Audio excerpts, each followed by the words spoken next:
環境局局長邱騰華同立法會審議停車熄匙法例嘅小組成員到銅鑼灣同埋紅磡等嘅地方實地考察，睇下喺炎熱天氣之下停車熄匙對司機同埋乘客嘅影響。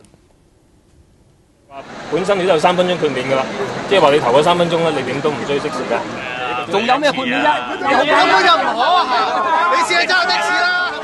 邱騰華同環保署副署長陳家信向的士業界講解修例建議，遇到反對聲音。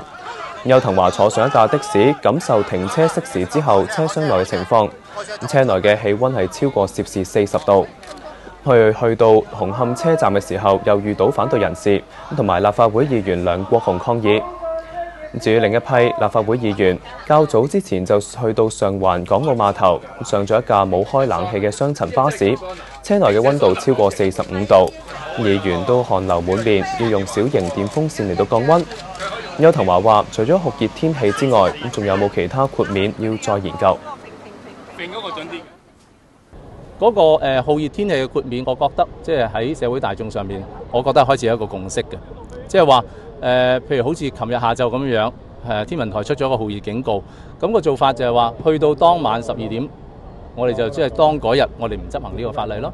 咁但係如果係除咗酷熱天氣之外，仲有冇其他豁免？咁我相信要攞出嚟具體去睇，而係咪可以實行呢？又或者係咪好似業界所講，譬如某一類嘅車係要完全豁免呢？咁呢個我相信即係呢個仲有一個討論嘅空間。